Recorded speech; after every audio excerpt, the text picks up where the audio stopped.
in progress because I don't want to forget that. Yes. So yeah, last night, yeah, it was last night. God, I can't believe it.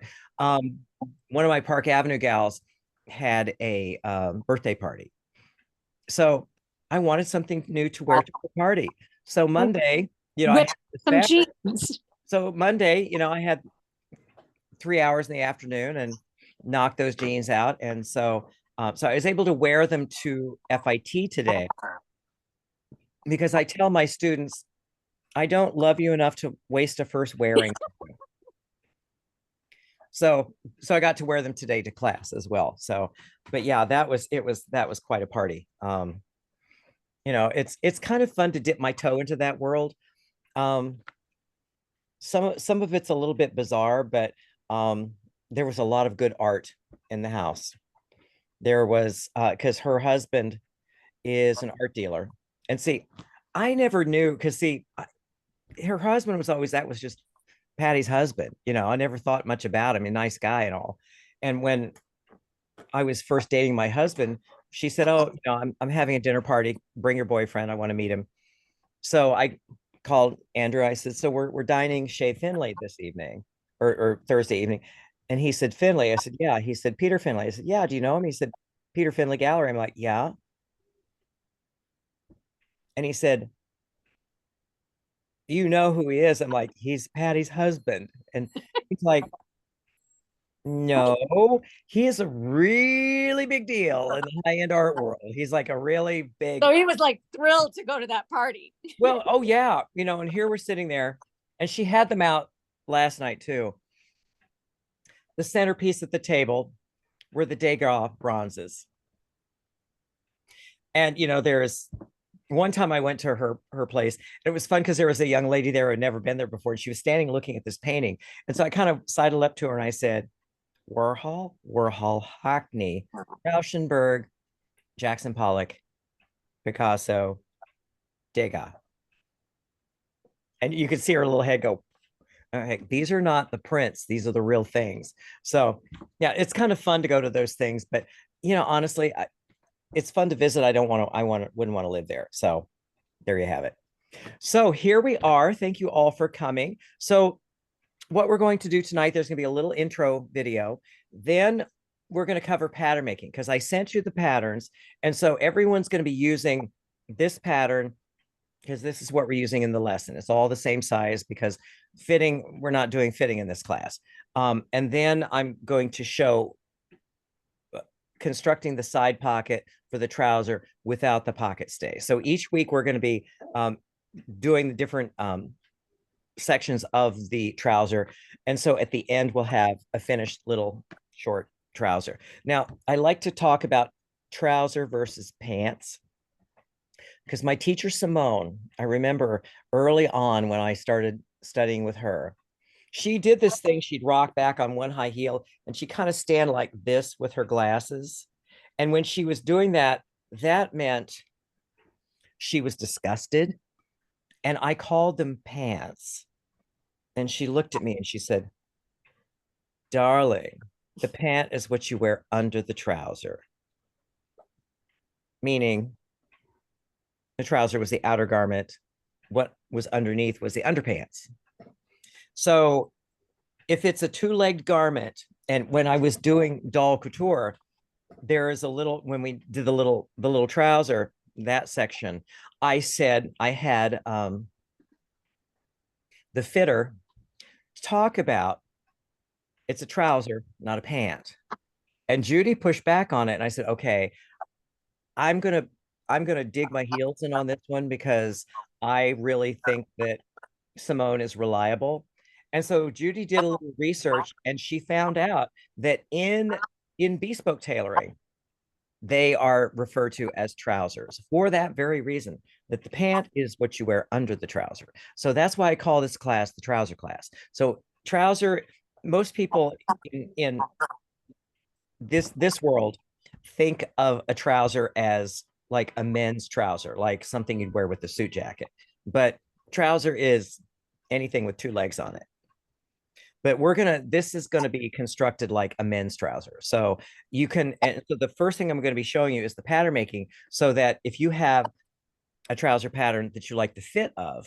Say if you've been in one of my classes where I've taught the trouser draft, or if you've taken with Linda Maynard or other people, and you have a basic trouser that you like, this is how you get all the pattern pieces so that you can construct a trouser. Okay.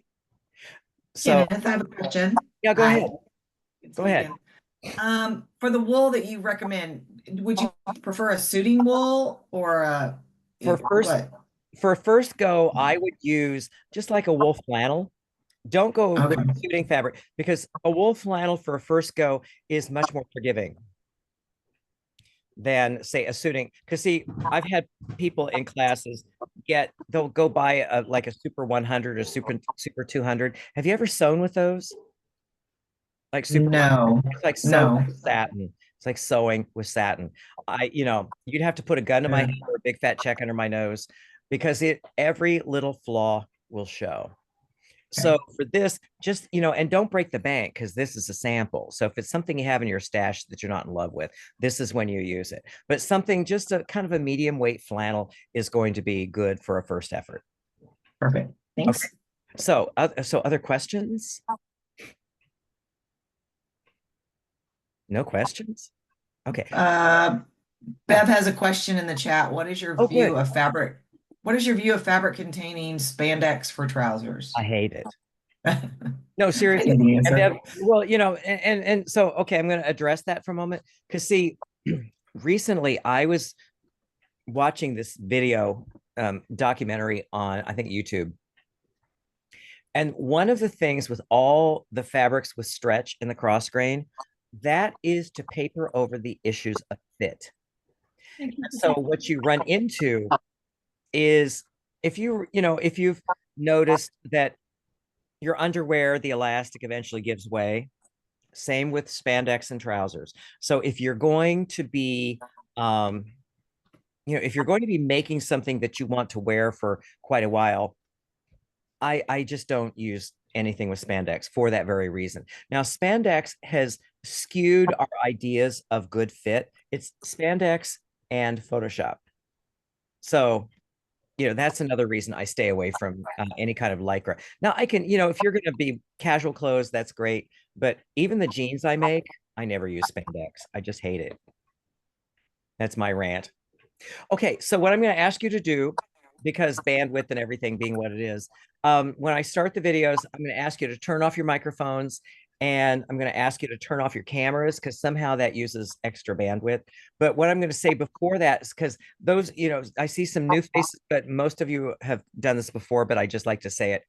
What I will do is I'm going to use the shared video. I'm going to share the screen.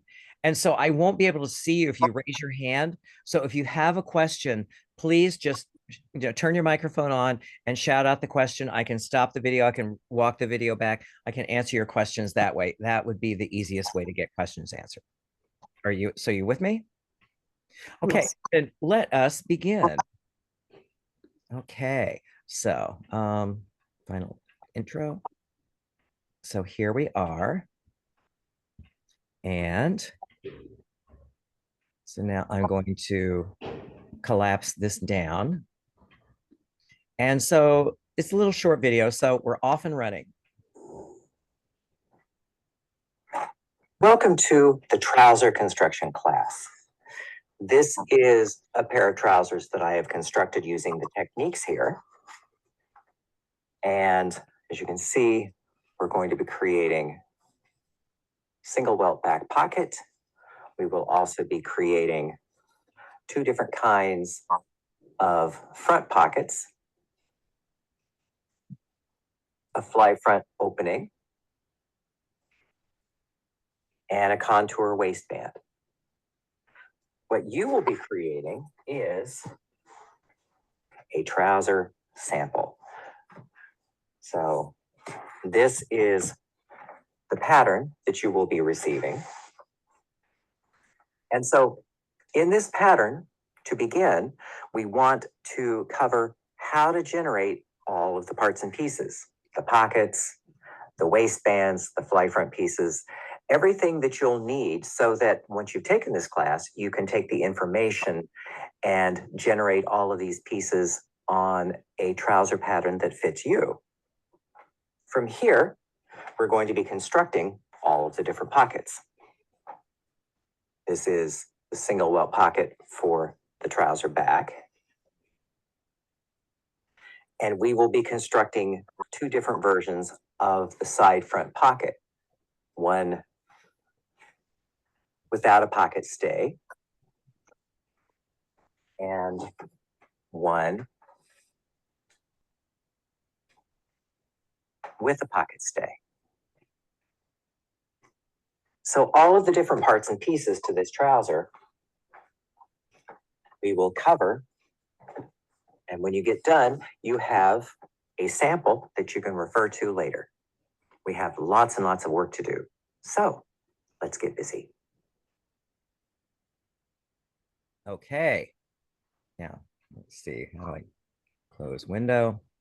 So then next, we're going to start with the pattern making. So, yes. So again, if you can turn off your cameras, because that eats up bandwidth. And again, yeah. So any questions, just give a shout out. So here we go. Hey, Kenneth, before you start, Yes. when we make one pocket with a stay and one pocket without, we can do it on the same pair of pants, correct? Absolutely, because this is a sample, so you can do Right. one on each side. All Absolutely. right, thank you. Okay. Okay. So the pattern making. Before we start construction, we need the pattern. Now, in this class, I provided the pattern for you to work with. But what I'd like to do here in this particular section is to show you how we generate all of these different pieces. Because once you have a basic trouser, all of this is formula. So you will get to learn the formula before we start construction. Here I have the trouser front and the trouser back. These are drawn with just the stitching lines. We'll add the seam allowances later. But I wanted to point out one thing in particular. If you walk the seam line, the front and the back, what you'll notice is that the back is about a ½ inch shorter than the front. This is as it should be, because how I learned it was that you stretch from about the knee to the crotch before you sew the back to the front, so it will fit better. So yes, here we have the front and we have the back. Kenneth, So what I want to do is we're going to start. Yeah, go ahead. if the back, I have a pattern and the back is the same size, Oh. I should just make it a ½ inch bigger. Yeah, and you'll drop the ½ inch down from this intersection down about a ½ inch and then blend it up to the seam. All right, excellent. Thank you. Okay. So other questions so far? We good? Okay. Drafting all of the, what I call the corollary pieces for this trouser that we're going to be making. And this is short because we're going to be making a sample. So we will start with the back.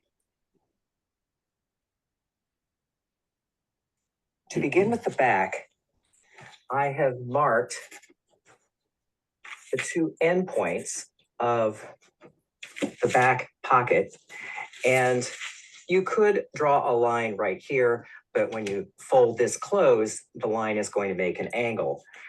So I'm going to leave that for later. So that is roughly the back pocket opening. And so then what I want to do is, how far down do we want this pocket? And generally you use your hand as a guide. So here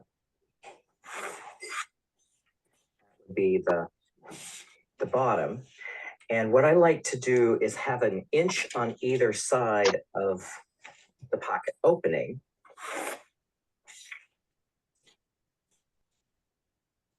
like so. And then you can have this taper in a little bit. So let me call this out with color. What we will do here is we're going to draw everything onto the body, and then I will trace this off onto fresh paper.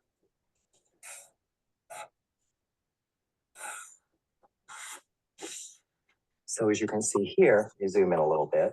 Here we are.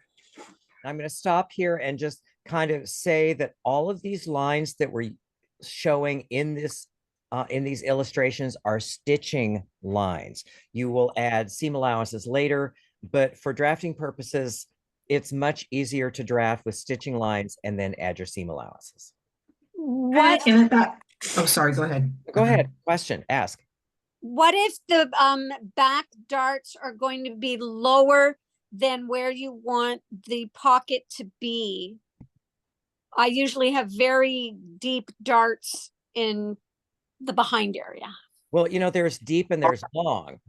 You know, Yeah, 'cause that's what I mean, long. okay, Sorry. so you could have a wider welt to cover the end of this dart. I think it's bad form to have the dart show below the welt. So, you know, try to have the pocket down fairly low because you can sort of let the last half inch of the dart sort of disappear. Okay, and what if there's two darts? Same. Okay. Yeah. Yeah. Okay. So who another question I heard. Yeah, Kenneth, when you're figuring out the placement, those two pluses, was there a formula that you used so many inches from the end of the dart? Or is it You know, just, I tend to like to have this roughly right at the end of this dart here. And this dart generally is 4.5 inches, 5 inches down from the waist. And so then also the other part of the formula is this width here. Ideally, yes, you should be able to get your hand in. okay. So Not- it's, there's not a math like 2 inches from the bottom of the dart over No. on each side? No, No. okay, got it. And so, you know, you can have it centered or you can have it like a 1/3, 2/3 split. Or if you have two darts, you want the two darts centered midway between these two endpoints of the welt. Great, thank you. But this is not carved in stone. So you can kind of play a little fast and loose with your placement. Okay. Okay then. So back to work. I have one, I just had something. Yeah, go ahead. The pocket is really close to the side seam. Yeah. You're not worried about that. No, I mean, if you're worried about that, because I'm not, you could move the dart over, say about 3/4 of an inch and move everything over towards the center 3/4 of an inch because the darts along the waist for a skirt or a trouser, you have a little bit of leeway to move this along, you know, place it a little more closer to center, keep it away from the side seam. So you can kind of, as you're working on the pattern, you can decide to have it a little closer to center and a little further away from this side seam here. So the side seam, the seam, allowances are underneath the pocket then? Yes. All right. Well, yeah. Okay. Yes, thank you. But like I said, you can move that over to the center if you like. That you can see that's the beauty of being your own designer. You can have it the way you want it. Okay. Okay then. So back to work. This will be a fold. And so this green line, when we trace this out on fresh paper in a moment, will create the back pocket, the back hip pocket. So I'm going to go get some paper and I will come back here and show you tracing off this here. So here I have a piece of paper and you can see I folded this edge here, which I'm going to line up with that edge there.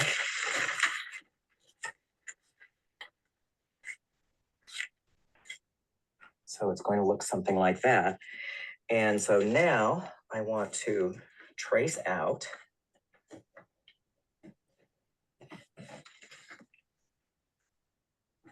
these outlines here. And don't need to draw the dart, but I do want these points here. They're going to come in handy later.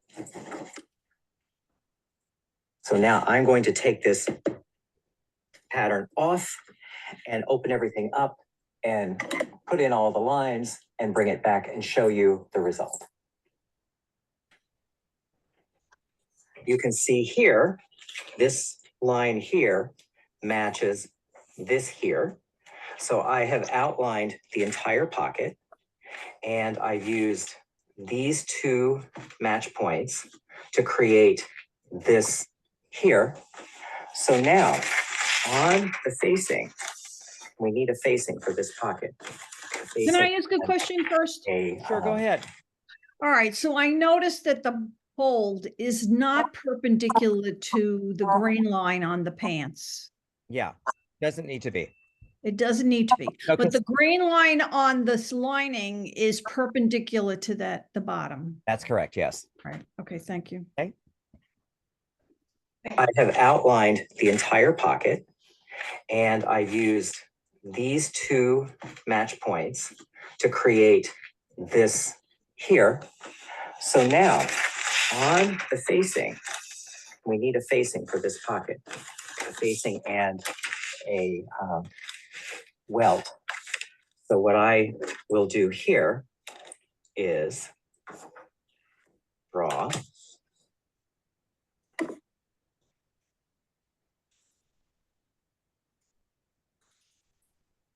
this here, that is 2 inches wide by this shape here. So what I will then do is pull this back and trace off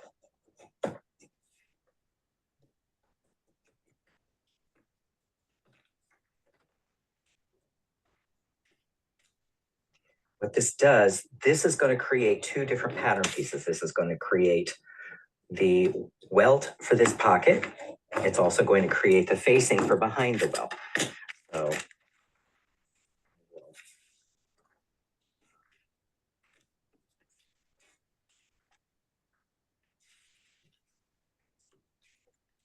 bring this over like so.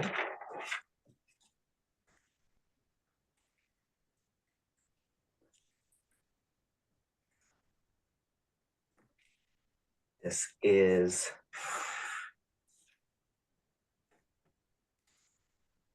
the welt itself. And what I like to do, a couple of things, is that faces up and welt and facing. Cut in wool.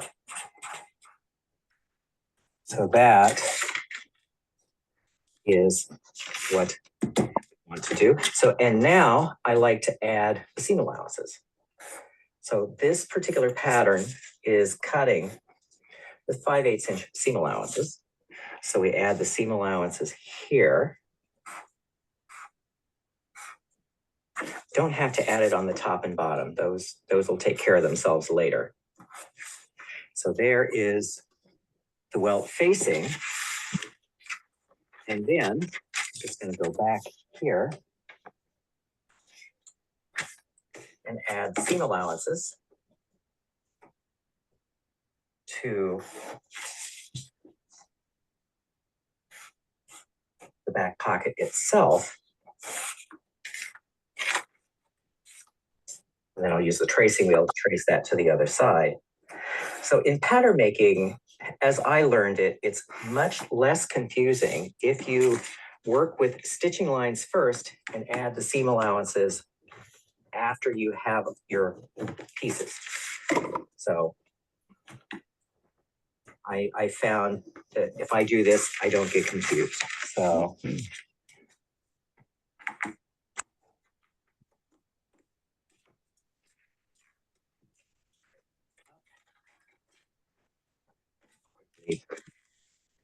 do this. Because what I have found also, it just works better, I found, to take care of any pattern pieces as you create them. So here we are. So to give you the long view, what we have created here.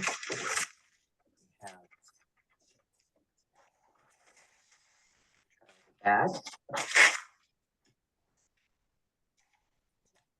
pocket and the pocket facing.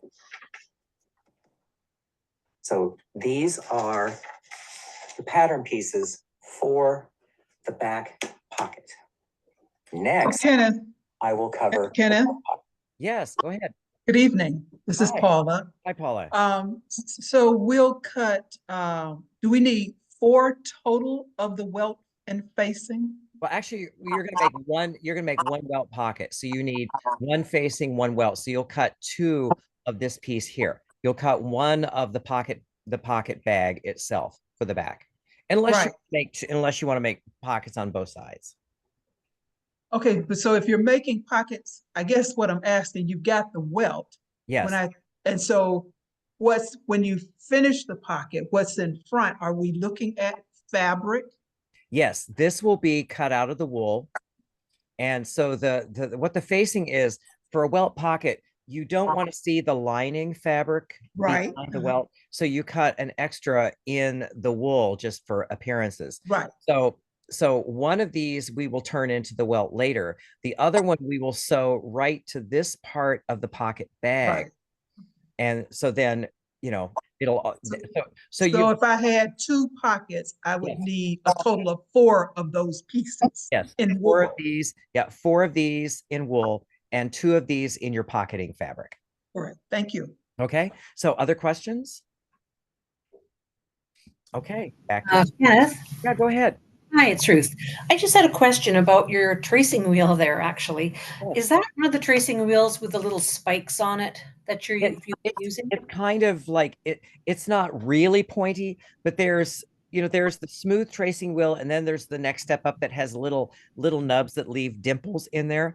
Yeah. I don't encourage the really radical one is, I call it the needle wheel, that looks like it has needles instead of like points. Actually, when we well, here I can just, well, let's see if I can, let's stop share for now and I'll show you what it looks like. Yeah, Ah, okay. that one. Yeah. It's a little sharper than the one I have. Yeah, but you can probably make yours work. The ones that are not so, because Clover makes one that is kind of like this. They also make one that are like little nubs, but this one works better. That way you don't really have to get your carbon paper out to do all your tracing. Right, that's what I was looking for. Yeah, and so these, Clover sells them. Of course, they Okay. don't sell them with the beautiful sterling handle, but that's a whole other story. Okay. Okay. Thank you. Okay, so let me get out of the trouser pattern. Okay, so other questions? Okay, then, so back to work. Next, we want to draft the front pocket onto the front. So we want to first know what the design line for the opening is. Now, this particular method works whether this is, say, a jeans trouser or whether this is a dress trouser. It's just this design line that is really the difference. Now, when you're drafting, generally a pocket opening is minimum 6 inches for women, 7 inches for men. And so you draw the design line for the pocket opening, and it should be large enough to get your hand in. Now, deciding how deep the pocket is, really, that is how you figure out the hand. So I like to put the hand down about here. So you know that, okay, that is going to be the depth. And the width, you should be able to clear, your hand should be able to go into the pocket easily. You don't want to drag the pocket out when you take your hand out. Now I'm gonna stop a moment here. This can be a little deeper, and that is to taste. I tend to like if I'm drafting pockets for myself, I tend to like it a little bit deeper because I find it's the contents stay in if it's a little deeper. You know, if you looked at some of the women's jeans and so forth, the pocket bag stops like just barely below where the opening is. We don't do that because why bother with the pocket? So you can decide with your hand how far down you want to make this particular mark here. Okay. So there are two kinds of pockets. The first we're going to draft is just the standard pocket. So I'm going to draw a straight line here and then bring this over like so. So this will be tracing different pieces from the main body. Why did you have the curved seam on? You mean here? Yes, why is that Well, curved you know, instead of you just could- going straight into the seam? And you could, but it makes a thicker seam here. And so, you know, for a dress trouser, for jeans, I just take it straight across and I Okay. catch that part of the pocket into the seam. For a dress trouser, I've seen it where they bring it in a little bit because the seam is a lot more flexible right below the pocket that way. But what about the weight of what you're putting in the pocket? Isn't that gonna move No. things around so the bag is not as stable? Not really. If you use a nice stout pocketing fabric, you should be fine. Thank you. Okay. Okay. Come back here. So for this particular pocket, I want to cut so that both pieces of the pocket are in one. So this line here, I'm going to line up with the fold. You can see this paper is folded. So I'm going to line this up so that that fold sits on that line there. So now this is where we want to trace out all the information. I like a matching notch here so I can match it to the back. Trace off this line, the opening design line. Doesn't hurt to have the grain line there.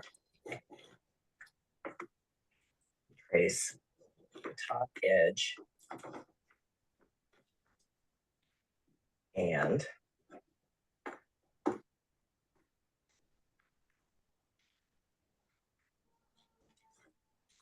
that line there.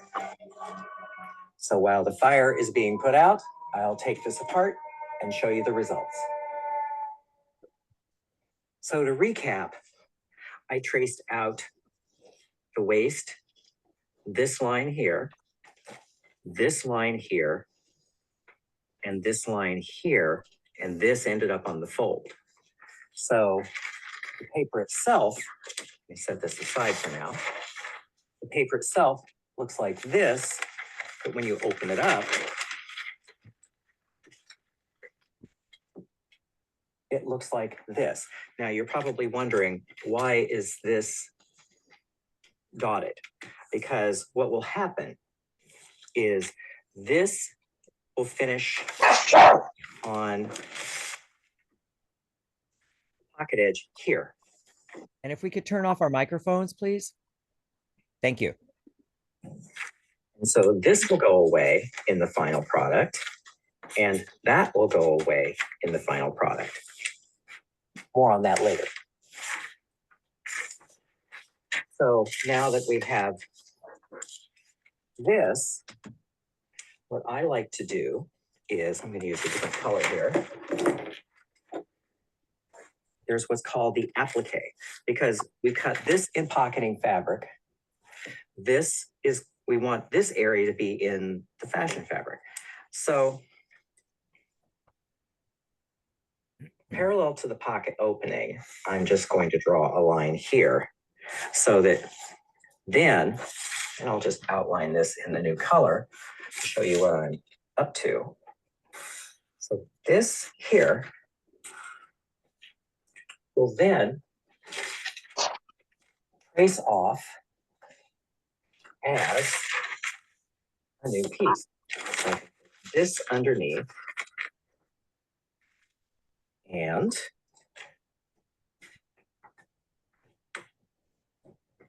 trace this off. What will happen is this will applicate onto the pocketing fabric. And you also want the grain lines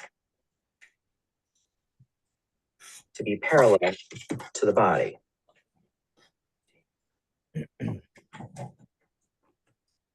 Can I ask about the grain line? So Yes, off go ahead. All right, so I see the fold is not on the grain line. That's correct.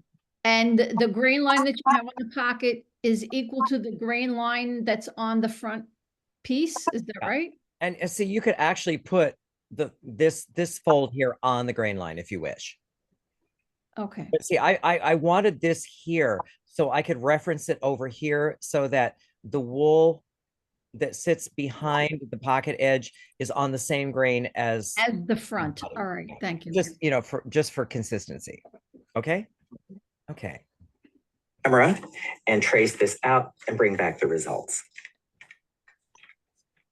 So here we have the applique that will attach to the pocket bag. And as you can see here, we made the grain line matching so that this grain line on the applique will match the grain line on the trouser.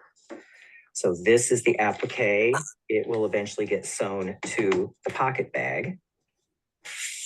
And then pocket bag will sew to the front. So to recap, we've traced all of this and this on a folded piece of paper. We lined that up there. Then we opened this out. And this is the front pocket cut out of pocketing fabric. Now this line here, this is about 3/4 of an inch down from our pocket opening. And we traced out this area here, which created the applique. So now the thing is, you can see here on this edge, 1/4 inch seam allowance, everything else gets 5/8 inch seam allowances. And over here, you can see this was the former outside edge, which we don't need. That gets a 5/8 inch seam allowance as well. Ultimately, this will sew onto that line there, but we don't want to do anything to the main body piece just yet. We have other pieces we need to draft, so we'll leave this intact for now. Now, this is the standard pocket.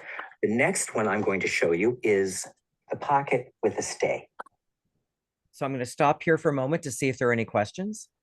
Yes, we can make the applique as wide as we want. Absolutely. You're the designer. Yes. Thank you. Okay. So do we need 2 pieces of the applique? yes, you're going to need one for each side of the front. Side. And you're Okay, going to need one of the pocket bags for each of the front. right. Okay. Okay. Okay. So other questions? Okay, then. So the next one we're going to be drafting is what's called, it's a pocket with a stay. And you'll see what that looks like. And then I'll talk about why you would want that. And I might mention some of that in the video. So the next one is the front pocket with the stay. For the pocket with the stay, we retain all of this information here, but the object of a pocket with a stay, when you have a pocket that has a vertical line like this, what happens is you get a horizontal pull and this pocket will gap open. So the object of the stay is to keep a fixed length between the side seam and the center front. That is the object here. So this is the center front line here. This is the end of the end of the fly, basically. And so really, what I like to do is measure about a 1/2 inch from there. and then draw a line that blends down like so. Because what we're doing is we're adding this much fabric so that this to here will be one piece. And so it prohibits the stretch this way. Next, I want to get 2 pieces of paper because this pocket will cut in 2 different pieces. We're going to put this on the 2 pieces of paper. So then what I will do is I will go off camera and trace out, what we're going to do is we're going to trace out all of this information here, this line here, green line, and this line here. We want to trace all this information on 2 different pieces. So I will bring those back after I have completed that task. So to recap, we traced out this line, this line, this line, this line, all the way over to here, down, and to here. We made 2 copies of that. So we're going to make 2 pieces. Pocket is in 2 pieces. And so here we have the results. That's the center front.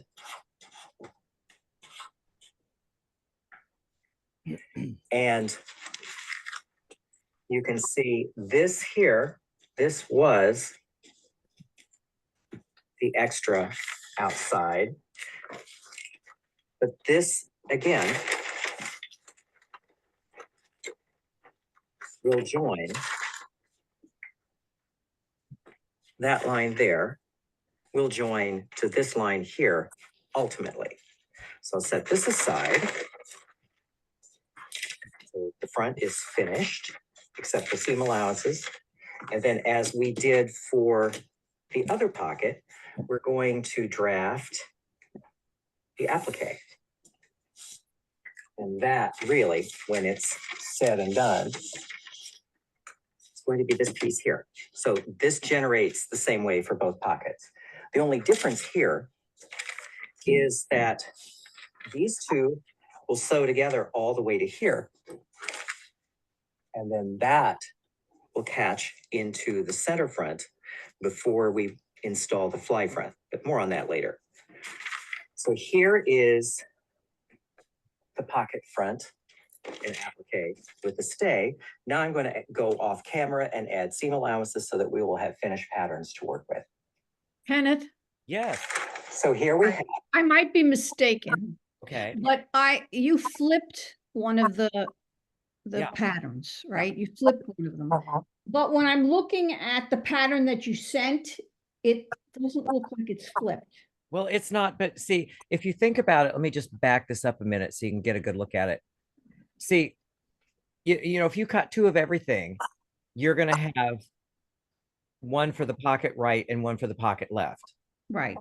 So, you know, whether these face the same direction or whether they're facing each other, if you're cutting it on a fold, so you're cutting for both sides that are symmetrical, you're going to end up with what you need. Where's there is no fold. Wait, what are you? Well, but when you're cutting the pockets, you know, when you're laying the Yes. fabric out onto the fabric, Right. you're going to cut it on the fold. So, you know, you put the pattern piece down, you pin it, you cut out, you end up with 2 of the pocket backs and you end up with 2 of the pocket fronts. Are you with me? Yes. Yeah. And so whether this points to face each other or whether they both face in the same direction, it's kind of immaterial because you're cutting 2 of everything. So you're going to have. So did you have a good reason for flipping them? Because you're only doing one? Well, no, actually, the gal who did all the pattern work, because you know the files that you have, I sent out because I don't do that because I don't have a big scanner and a printer. So for her, it's customary to have everything facing the same way. All So right. that's why in the patterns, and it's good on you that you looked at the patterns because you're much better than my students at FIT. I send them something, they never read it. So, but yeah, so you know, in this, I laid it out like this because it's easier to demonstrate.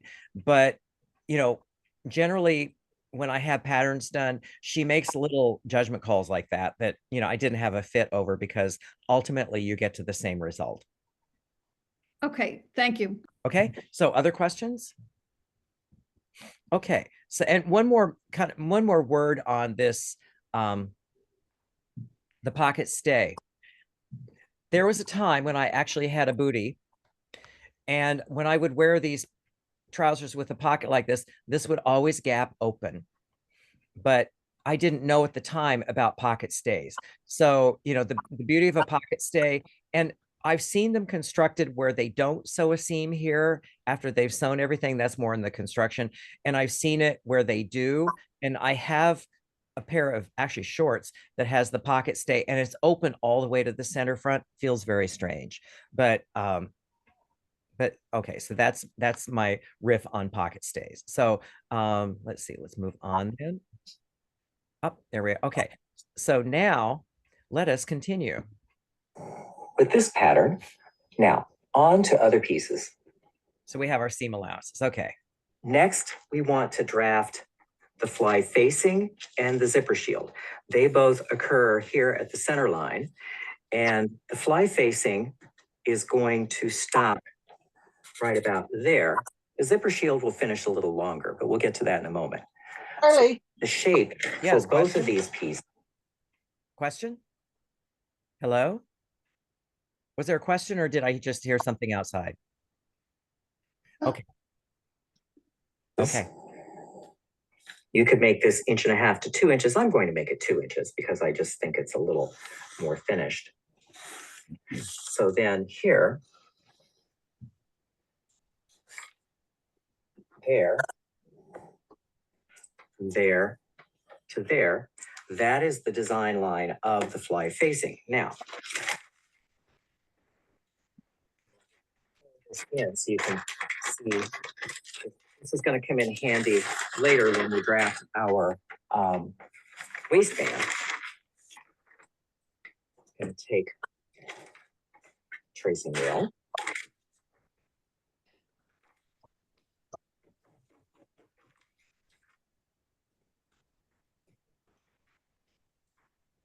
Trace this line here. Trace this line here. So then I will open this up and go off camera and fill this in so you can see how this looks. So we've opened this up, and just to give you a reference, that's the center front. So the fly facing is going to be this piece here. You can also, if you wanted to do what is called a cut on fly front facing, this is what the pattern would look like. But we're going to separate the pieces, and I'm just going to outline it there. All of that there.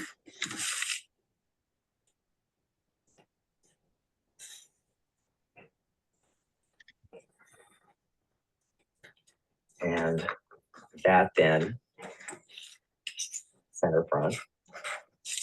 So that then is fly facing. Now the lengthwise grain on this would run parallel to the center front. So that stays it so it doesn't stretch when you install this into the zipper or the front, because this is slightly on the bias.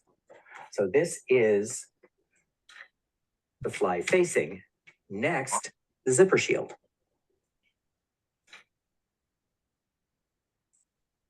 So we take the fly facing, and we have a paper that's folded. So we want to line up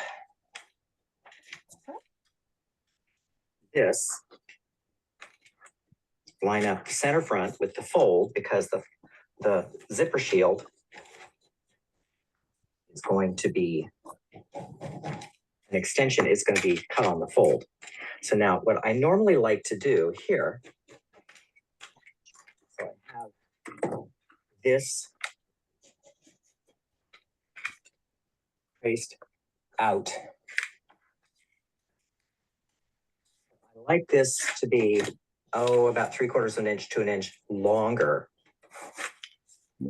So I'm going to just slide this up to match just to make sure that the angle that I have here is correct. Because the object here in drafting this is that we want this end of the zipper shield to be slightly longer than the fly front so that it will lie over and conceal the end of the zipper. So from here, what I do is just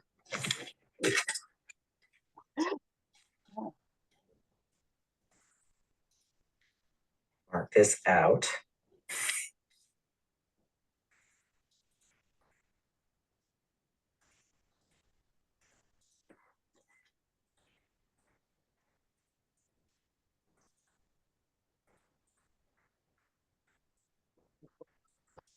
Here we are.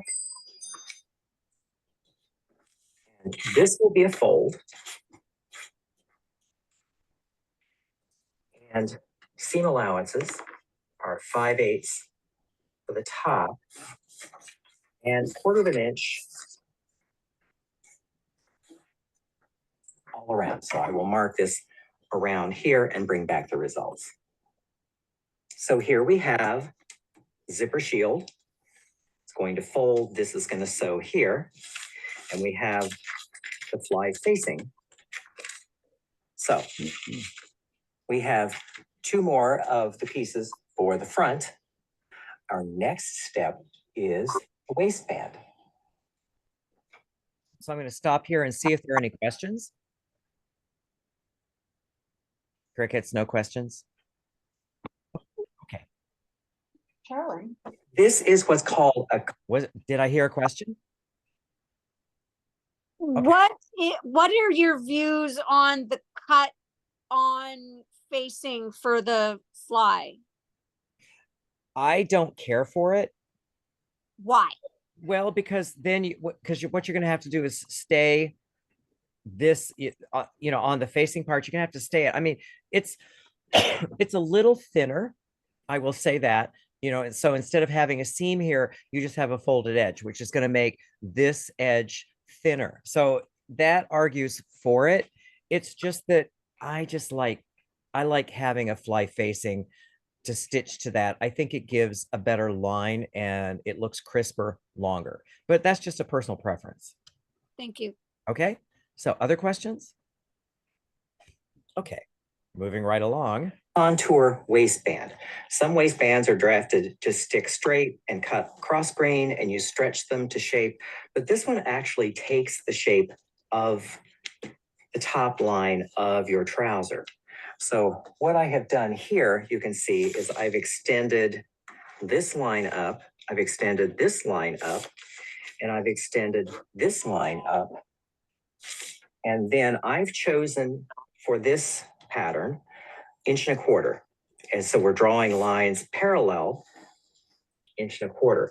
So this here is what I'm going to be tracing out. So what this will look like, I lay a piece of paper over it, is you want to know where that center front is.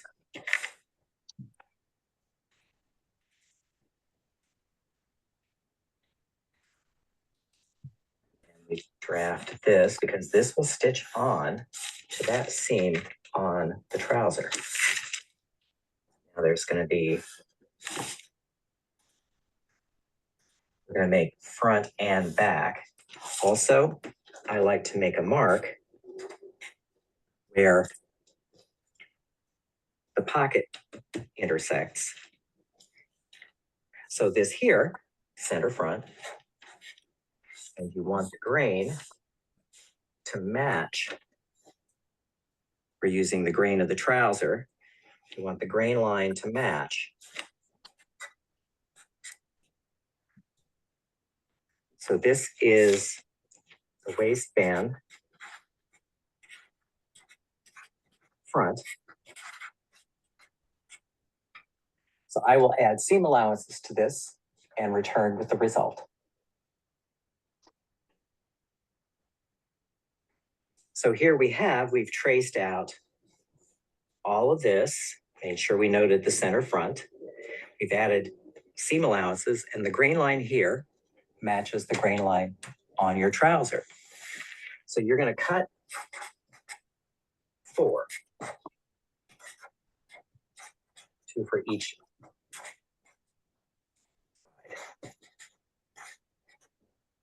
Now, one, you'll lose, for this one here, you're going to lose some of this extension, but I like cutting them all the same. It just keeps me from getting confused. So now that we have created the front, now we can start looking at the trouser front. We're not going to be using any of this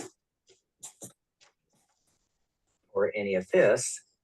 So I'm going to get my black Sharpie, because we can now add our seam allowances. And the seam allowances for the trouser front, are going to come down here.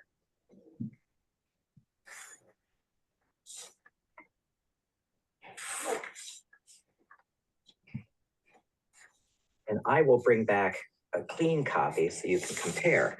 But you can see we don't need this on the main body. We don't need this because that adds in with the pocket. So I will bring back a fresh trouser front so you can compare. So here we have our main draft that we were working with. And I'm going to slide this out of the frame so you can see we've lost this part out here because we're going to add that in with the pocket. We've lost the fly facing because we're going to add that on later. And so here we have trouser front. Now, let's go to the back to make the waistband. So like the front, we need to add the contour waistband. What I'm going to do is bring that up there. I like to just bring these lines just straight up. Don't extend the dart legs out, because the object here is you want these to be roughly parallel, and then extend center back up. And finally, using the 1¼ draft parallel. So these here represent the outline of the contour waistband in the back. We will get rid of the dart in just a moment, but first I need to trace all of this out on separate paper. As you can see, I have traced these off on a separate piece of paper, and you want to have your center back marked. I like a directional arrow up. And so what I will do now, I'm going to take this away. Sorry. First thing is to fold out this dart. We don't need it. It creates more bulk.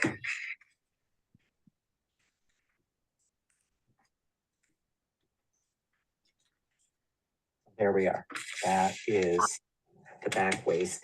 Now, we could do one of two things. We could actually put seam allowances around this, or we could make it one with the front. So I think that's what I'm going to do.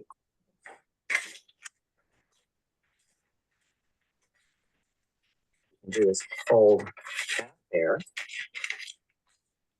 And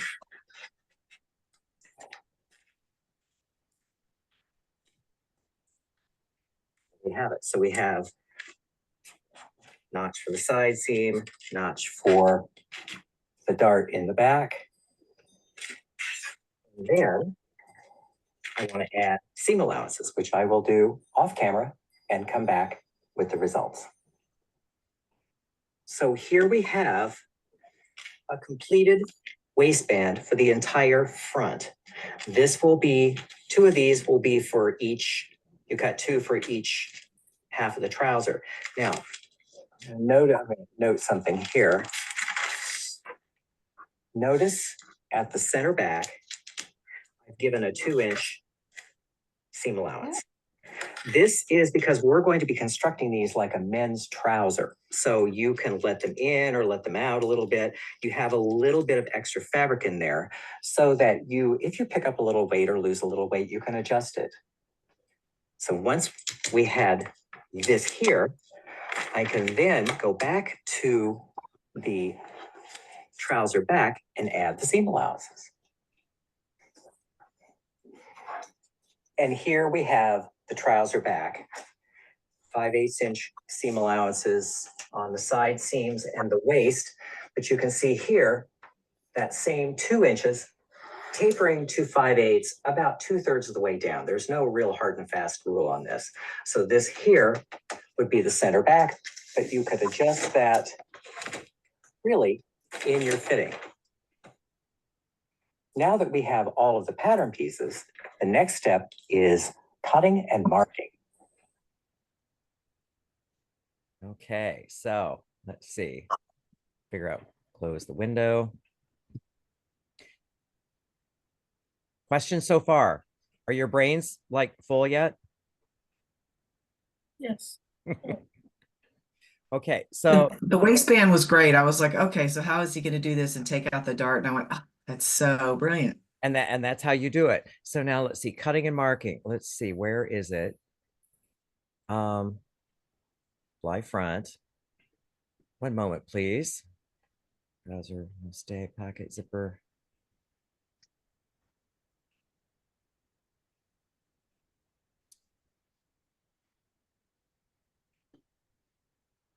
Pocket with stay. Okay. Let's see. Pardon me for just a moment because I haven't looked at these for a while. Side pocket with the stay. You can see here,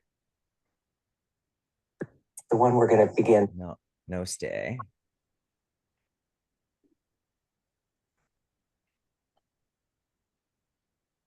Oh, here we are. Okay. Yes. And then we're in good shape. Okay. So the next one is going to be we're doing the pocket with no stay, but in that the cutting and marking is going to go into that. So questions before we begin? Are we all just so completely fascinated? I know, I can tell. Okay, so Of course we are, Kenneth. What do you think we're here? and I am deeply grateful. I have to say that. I am so thrilled to see you all and deeply grateful. So Great. okay, so yeah, so the side front. So this is going to be cutting and so forth, and the trouser side front. So we will continue, and then this will be it for tonight because I think this is plenty before next week. So we're off and running. The side pocket is a classic detail on men's trousers. This line here can really be any shape. It can be straight up like this. It can be curved like in a jeans pocket, but they all construct pretty much the same. Now, something to show you here. This I call the applique. And then the pocket bag, of course, is white. Now, when I turn it over, you can see that this particular pocket is all cut in one piece. So we have a fold along that edge there. Now, one other thing I'm going to show you, this is what's called a gate. I'm going to make you wait for that one, but it's a fun little detail to have on all of your trouser pockets. We have a lot of work to do, so let's get busy.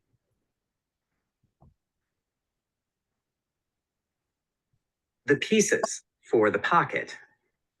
Down here, we have the pocket bag. Sometimes this is cut in 2 pieces. In this particular instance, it's all cut as one. And then directly above it is what I call the applique. This is cut out of the fashion fabric. It will set onto the pocket bag before we put the pocket bag into the trouser. And then, of course, here we have the trouser. So these are the pieces we're going to be working with. So let's get busy. I've worked ahead to stay the pocket edge.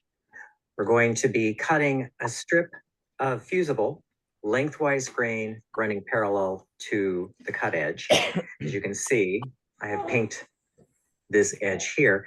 This is about 1 inch wide for a 5/8 inch seam. So as you can see, I'm stopping it just a little bit below the notch. So this has prepared the body to accept the pocket. So now let's start constructing the pocket. So here is the pocket bag and the applique. The applique is going to sit right about there. What this does is it just finishes the fabric so you don't have to use the face fabric on the pocket, way too much thickness. The object here is we need to sew this to the pocket bag. So I will go to the pressing table, turn this over 1/4 inch, and I will bring it back here so we can pin the two together. So here, as you can see, I have pressed back the fabric by 1/4 inch, and I will line these cut edges up.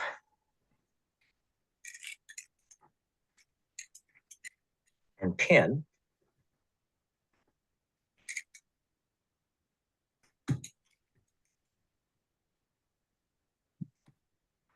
So there we are.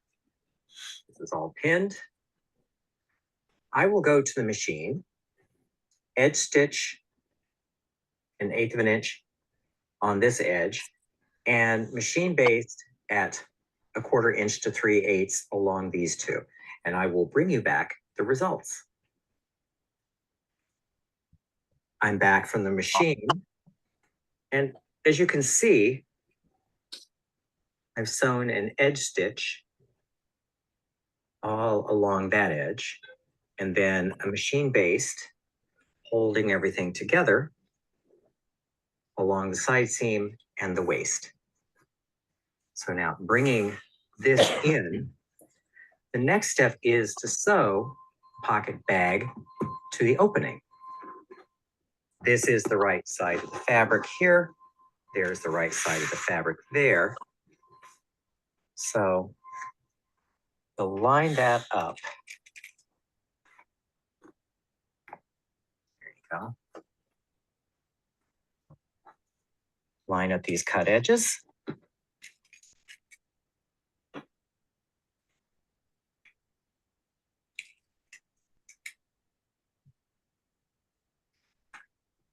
And there is our clip. So we're going to stop our stitching right at that clip. So I will go to the machine and sew at a 5/8 inch seam allowance, and I will meet you at the pressing table. I'm back from the sewing machine. So my first step, went a little bit here, is I like to make a clip right to the end of that stitching, right there. And from here,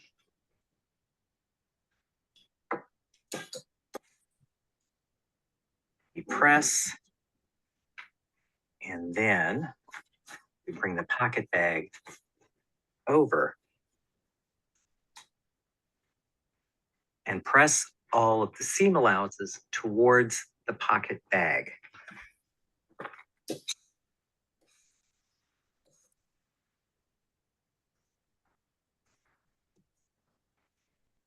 From here, we then fold everything into position. And see, this is where you're glad that you clipped right there. And when you press, you want to favor it just a teeny bit, as you can see, about 1/8 inch.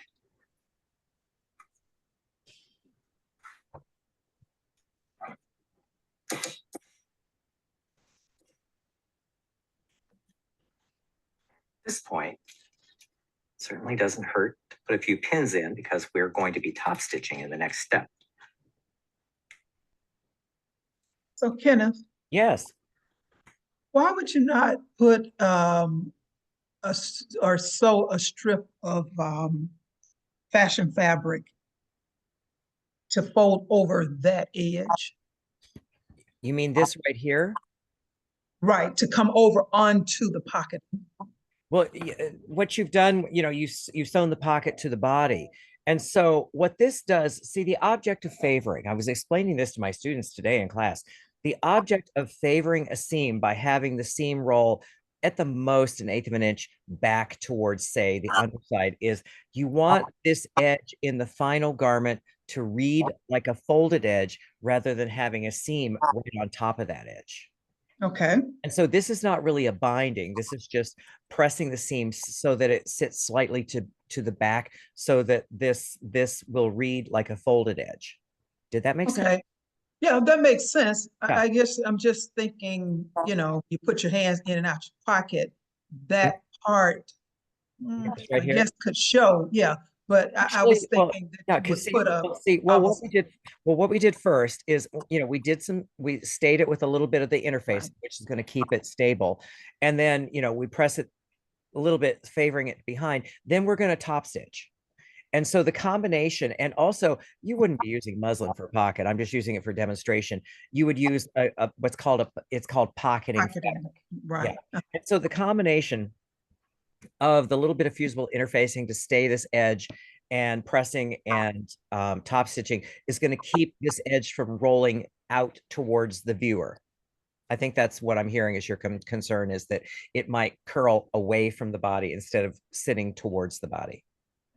Or just, just looking in the pocket, you just wouldn't see the pocketing if you had, say, a 1-inch strip. Well, I've seen people do that. Okay. To my taste, I think it's a little bit too thick, but I have seen it. I've seen people make a facing for this edge of the pocket as well. So, both are correct. It just depends on the effect that you want to have. So yes, you could actually cut a facing piece for your pocketing on this side as well. I see. Okay. Okay. So other questions? We good? Okay. So back to work.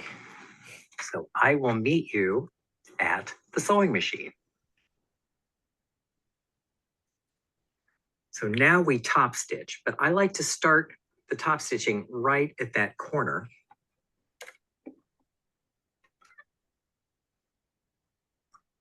There we are. And the top stitch length is 3.5. For a top stitch, you want it a little longer rather than too short. I'm going to sew 1/4 inch from the folded edge. So having the top stitching come out and up just gives it a better finish, in my opinion.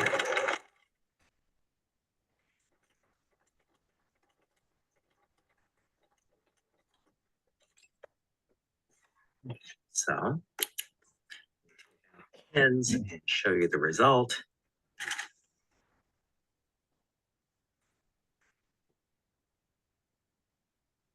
There you go. So now another little trick, you all probably know this, but I'm just going to say it because it came to mind, is you can actually run 2 threads through the needle. You wind a little of your thread onto another bobbin, and you can have both threads go through the needle. It's going to make this show a little more. So if you don't have a machine that likes top stitching thread, this is a good workaround to make your top stitching show better. And that's what it looks like at the end. And that will end up in the seam allowance, not to be seen.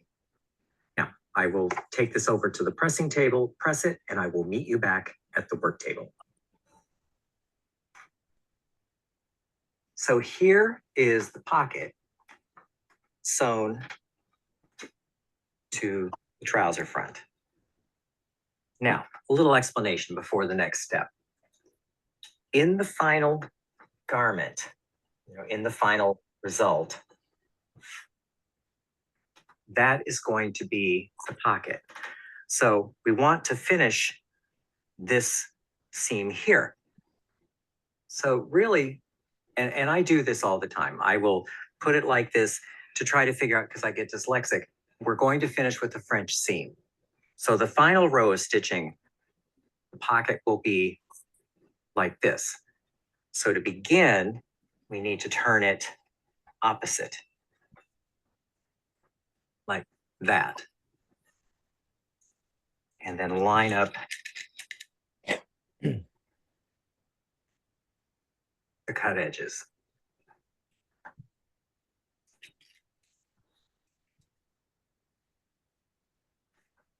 So there we are. And I will take this over to the machine and sew at 1/4 inch, and I will bring back the result. As you can see, I've sewn it and I've pressed it.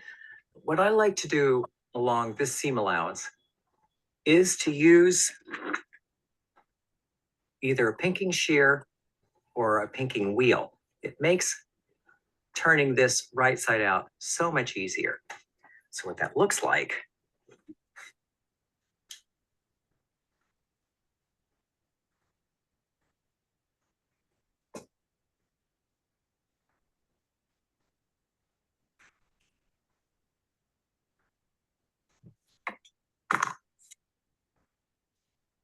is this.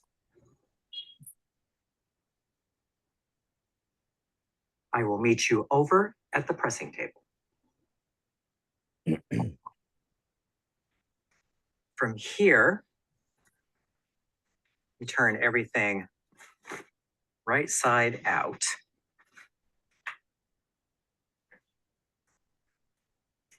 You can run your finger along this seam, but as you can see, having that pinked edge is going to make that turn so much more evenly. And use your point turner if you need to get this corner sharp enough. And simple press.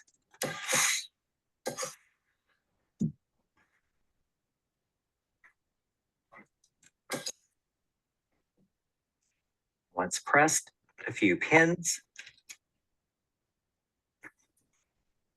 And then over to the machine to sew a 3/8 of an inch seam. And I will meet you back at the work table.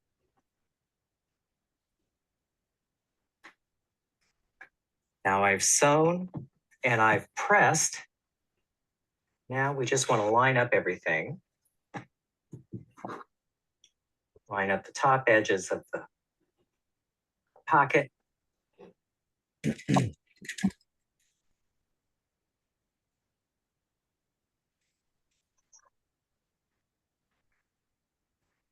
And line up the side seams like so. Now, one little test, one thing you want to look at. Sometimes your fabric wants to shift a little bit, which this seems to want to do. And so if you need to, you can cheat that down so that everything else lays flat. That's entirely kosher. So I'm going to just pin that there. And flip it over. Yes, much better. Then, I'll just change these pins around here.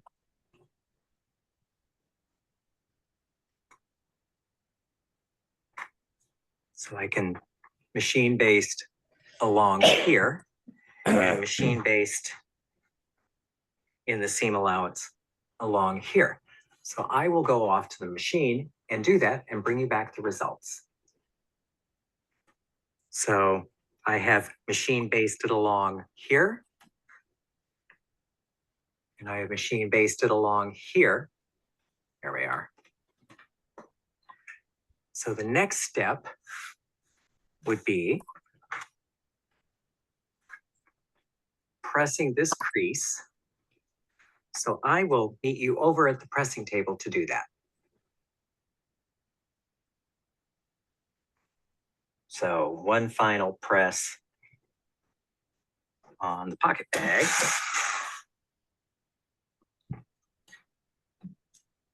And to the sewing machine for one more little detail. So it is starting to look like a pocket. But one little bit of explanation before I show you this last little refinement. A pocket that has a severe angle like this is attractive, but it does have a tendency to, if you're sitting in a car or on a sofa, to have your sofa change fall out right here. So this next little trick is something I learned from David Coffin from Threads magazine. And what you're going to do is, now that you have your pocket installed, before you sew it to the other on the back, you're going to come in here. I have drawn the red line. This is right at the end where we put our snip. And you're going to sew just through the two pocket bag pieces. You don't want to sew through anything else. A line of stitching and back tack here.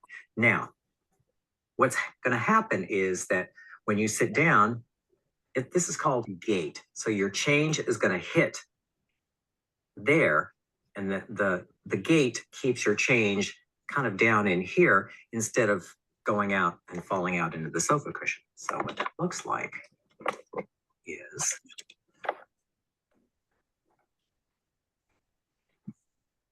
going to come here.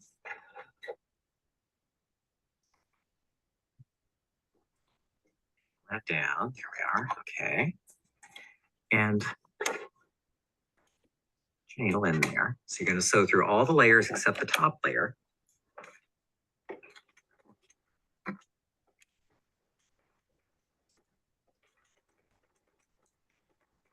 And this line is about 1.25 inches, 1.5 inches long. When I trim it, let me just bring this over here so you can really see. See, it will not impede your hand going into the pocket. There we go. You can see this is what it looks like from the opposite side. So your hand will be able to get into the pocket. And that's what it looks like here. So your hand can get into the pocket, but happily your change can't get out unless you take it out. Now, let's go back to the work table and look at what we've just accomplished. So here we have both of the trouser pockets. The next stop is installing the fly front zipper. So actually what we're going to do next week is we're going to install the pocket with a stay before we put in the zipper. So in the order of construction, after you have done all of your cutting and marking, and that's kind of standard cutting and marking that you normally use, the first thing you sew, I like to sew the front pockets, then after the front pockets, then also the back pockets, or also the front pockets and also the zipper, the fly front, and then also the back pockets. You can kind of shift some of the orders of construction around a little bit as you see fit. Okay, so questions, because this concludes the video portion of tonight's show. Questions, comments, thoughts, hopes, fears, desires? Crickets. Woman darts in the front of the trousers. Do you just do for the front dart as you did for the back dart when doing the waistband? Yes, exactly. Works exactly the same. Yeah, because you don't want the darts in front, just too much bulk. And so getting rid of, whenever you can get rid of bulk, always a good idea. Okay. So other But questions? how do you, can I ask you a question about darts? Mhm. I'll have darts right underneath that pocket. Yeah. I don't have to worry about it, like cutting out the pocket facing about that. Should I put darts in the pockets face? No. No, because see, when you sew the darts, you're going to put you sew the darts first on the front, and then Right. you're going to put the pocket in, and the pocket will extend a little further than Okay. it would have. But it kind of it's an under, Fills in. but it will still actually create the shape that you need. Okay, so it doesn't need shaping. No. Okay. Yeah. Okay. Other questions? Yes, Molly, go ahead.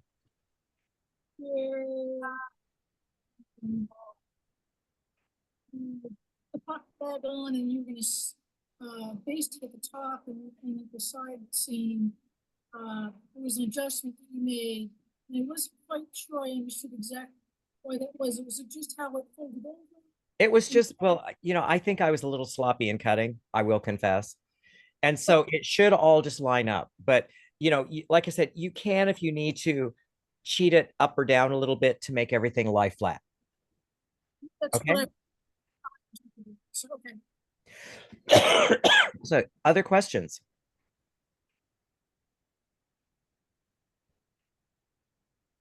There's your homework.